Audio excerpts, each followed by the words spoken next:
Mantan pramugari Garuda Indonesia yang terlibat kasus penyalahgunaan narkoba jalani sidang perdana. Sebelumnya terdakwa ditangkap tim Opsnal Polsek Kuta dengan barang bukti 2 paket kokain. Michelle Mary Loisa, mantan pramugari Garuda Indonesia yang terlibat kasus penyalahgunaan narkoba, Senin sore mulai menjalani sidang perdana di Pengadilan Negeri Denpasar. Agenda sidang perdana yakni pembacaan dakwaan oleh jaksa penuntut umum. Jaksa penuntut umum mendakwa Michelle memiliki narkoba jenis kokain seberat 0,37 gram. Atas dakwaan tersebut terdakwa dijerat pasal 112 Undang-Undang tentang Narkotika.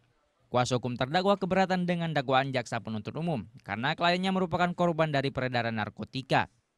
Meski pihaknya tidak mengajukan eksepsi, namun pihaknya akan membuktikan selama masa persidangan. Kenapa klien kami pramugari si Michelle itu dia ada diduga sebagai penjual, padahal dia sebagai pengguna. Sedangkan yang harus sebenarnya ini kan ada di ininya dia yang mensuplainya itu seperti Benny dan Muad. Kenapa Muad sebagai ini kok dia tidak ada?